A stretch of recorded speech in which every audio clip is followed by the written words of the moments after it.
അരൂരിൽ തുടർച്ചയ്ക്കായി വോട്ട് ചോദിക്കുകയാണ് ഇടതു സ്ഥാനാർത്ഥി ദലീമ. പാട്ടുപാടിയും കഥ പറഞ്ഞും വികസനത്തിന്റെ കണക്ക് പറഞ്ഞും ദലീമ മാതൃഭൂമി ന്യൂസിനൊപ്പം ചേരുന്നു. ആയിരം കണ്ണുമായി കാത്തിരുന്നു നിന്നെ ഞാൻ. അരൂരിലെ പീലിംഗ് സെന്ററുകളിലൂടെ വോട്ടഭ്യർത്ഥിച്ച് സഞ്ചരിക്കുകയാണ് ഇവിടുത്തെ സിറ്റിംഗ് MLA കൂടിയായിട്ടുള്ള ഇടതു സ്ഥാനാർത്ഥി ദലീമ നമുക്കൊപ്പം ചേരുന്നു. നമസ്കാരം. നമസ്കാരം.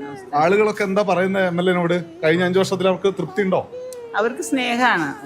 നമുക്ക് അതിനപ്പുറം എന്താണ്? ഞാനിവിടെ ബോർഡുകൾ കാണുമായിരുന്നേ, അരൂരിന്റെ മകൾ എന്ന് എഴുതി അരൂരിന്റെ മകളാണല്ലോ. ഞാൻ ഇവിടെയല്ലേ ജനിച്ചു വളർന്നത്. എഴുമുന്നേ കരുമാഞ്ചേരി അതിന്റെ ജനനം. പക്ഷെ അരൂര് ഇവിടെ സെറ്റിൽഡായിട്ട് 10-25 വർഷമായി. ഇതെന്റെ നാടാണ്. ചേച്ചിന്റെ പേരെന്താ? തങ്കമ്മ ചേച്ചി. എങ്ങനെയുണ്ട് MLA? കൊള്ളാം. ഇതുപോലെ തന്നെ പ്രവർത്തനം ആയിരിക്കണം മുന്നോട്ട്. ഇതുപോലെ തന്നെ ആയിരിക്കോ? പാടില്ലാത്ത വൃക്കൊക്കെ സഹായങ്ങളൊക്കെ ചെയ്യണോണ്ട് തൃപ്തിപ്പെട്ട് ഇരിക്കണം എല്ലാവരും. അതുപോലെ മുന്നോട്ട് പോകണമെന്നുള്ള ആഗ്രഹമൊക്കെ ഇതുപോലെ തന്നെ പോകണം. ഇത്തവണ ജനങ്ങളോട് എന്താണ് പറയുന്നത്? വികസനമാണോ അതല്ലെങ്കിൽ മറ്റ് പൊളിറ്റിക്സ് ആണോ? എന്താണ് പറയുന്നത്? ഈ 10 വർഷവും നമുക്ക് പ്രശ്നങ്ങളുടെ നടുക്കാണ് ഈ ഒരു ഗവൺമെന്റ് നിൽക്കുന്നത്. വെള്ളപ്പൊക്കവും നിപ്പയും കോവിഡും കൊടുങ്കാറ്റും മലയിടിഞ്ഞു പോരലും എല്ലാം സംഭവിച്ച ഒരു സമയമായിരുന്നു ഈ 10 വർഷം. ആ പ്രശ്നങ്ങളുടെ നടുക്ക് നിൽക്കുന്ന ഒരു ഗവൺമെന്റാണ്. അതിൽ നിന്നുകൊണ്ടാണ് നമുക്ക് ഇത്രയും വികസന പ്രവർത്തനങ്ങൾ അവർ ചെയ്യുന്നത്. മറ്റുള്ളവരെ ആയിട്ട് ഒരു കാരണവശാലും താരതമ്യം ചെയ്യാൻ പറ്റത്തില്ല. അതിൽ നിന്നുകൊണ്ട് ഇത്രയേറെ വികസനങ്ങൾ നടത്തിയെന്ന് പറഞ്ഞാൽ അതൊരു വലിയ വെല്ലുവിളിയാണ്. അത് നമുക്ക് അഭിമാനമാണ്. ജനങ്ങളുടെ പ്രശ്നത്തിൽ നമ്മൾ ഇടപെടും. പ്രത്യേകിച്ച് പീലിംഗ് തൊഴിലാളികൾ എന്ന് പറയുന്നത് നമ്മളുടെ ഒരു വേദനയാണ്. കാരണം അവർ ഇതല്ല, ചില കമ്പനികളിലൊക്കെ ഇരുന്നൊക്കെ വൃദ്ധരായിട്ടുള്ളവരൊക്കെ ഇരുന്നൊക്കെയാണ് പൊളിച്ചുകൊണ്ടിരിക്കുന്നത്. അപ്പൊ അവർക്ക് അതിനുള്ള കൂലി വേണം. രണ്ട് പാട്ട് പാടണം.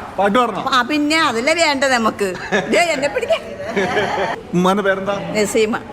മഞ്ഞു വീണതറിഞ്ഞില്ല, വെയിൽ വന്നു പോയതറിഞ്ഞില്ല, ഓമനേ നീ വരും നാളുമെണ്ണീരുന്നു ഞാൻ.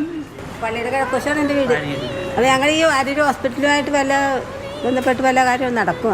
നമ്മുടെ ഏതാണ് ഈ ഗവൺമെന്റ് ആശുപത്രി. അപ്പൊ 3 കോടിയാണ് ആശുപത്രിക്ക് വെച്ചിരിക്കുന്നത്.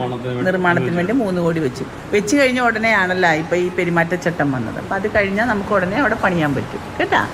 അത് 5 വർഷം കൂടെ കിട്ടിക്കഴിഞ്ഞാൽ നമുക്ക് കംപ്ലീറ്റ് ചെറിയ പ്രയാസം പറയാനുണ്ടല്ലേ? അതാണ് പറഞ്ഞത്. സുലോചന. ഞങ്ങളെ ഇപ്പോഴെന്ന് പറഞ്ഞാൽ ഈ മാതാപിതാക്കളെയൊക്കെ നോക്കാത്ത കാലമാണ് മക്കൾ. അപ്പൊ പെട്ടെന്ന് ഞങ്ങൾക്കൊന്ന് ഹോസ്പിറ്റലിൽ പോകണമെന്ന് വെച്ചാൽ ഞങ്ങളുടെ അടുത്ത ഹോസ്പിറ്റൽ വേണം. ഹോസ്പിറ്റൽ ഞങ്ങൾക്ക് വേണം. ചെയ്യുമെന്നുള്ളതിന്റെ തെളിവാണ് ഇപ്പൊ 51 കോടി 40 ലക്ഷം ഉപയോഗിച്ച് തുറവൂർ ആശുപത്രിയിൽ വലിയ കെട്ടിടം ഉയർന്നേക്കണ. നല്ല അഭിപ്രായം.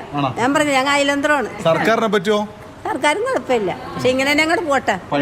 പണിയൊക്കെ സൂപ്പറാണ്. എടുത്താൽ കാശ് കിട്ടും, അത്രയല്ലേ. യുദ്ധം ഇവിടെയും ബാധിക്കുന്നുണ്ട്. യുദ്ധം എല്ലായിടത്തും ബാധിക്കുന്നുണ്ട്. ഗ്യാസ് നിലച്ച എല്ലാവർക്കും അറിയാം. ഈ പീലിംഗ് സെന്ററുകളെ ബാധിച്ച ആൾക്കാർക്ക് അറിയില്ല. പീലിംഗ് ഷെഡിനെ ബാധിക്കുമല്ലോ. ഇതെല്ലാം കയറ്റിയേക്കേണ്ട സംഭവമല്ലേ ഈ കിള്ളി വയ്ക്കുന്നത്. നീണ്ടുപോയാല് കുഴപ്പമായിരിക്കില്ലേ? നീണ്ടുപോയെന്നാ വീട്ടിൽ കുത്തിയിരിക്കാം. എന്താ പറയാനുള്ള MLA-നോട്? വൻ ഭൂരിപക്ഷത്തോടു കൂടി വിജയിക്കട്ടെ എന്ന് ആശംസിക്കുന്നു. എല്ലാവരും ഭൂരിപക്ഷം ആശംസിക്കാം.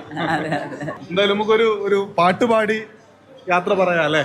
കിഴക്ക് സൂര്യൻ ഉദിച്ചല്ലോ, വാനിൽ പറവ പറന്നല്ലോ, നാഥ പാടാം ഞാൻ എന്തും നിന്റെ കീർത്തനം.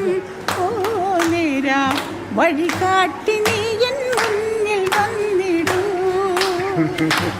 എന്തായാലും സന്തോഷമാണ്.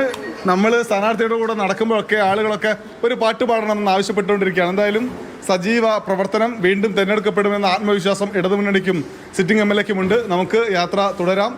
സുജോ എഡ്വേർഡിനൊപ്പം അനൂപ് ദാസ്, മാതൃഭൂമി ന്യൂസ്.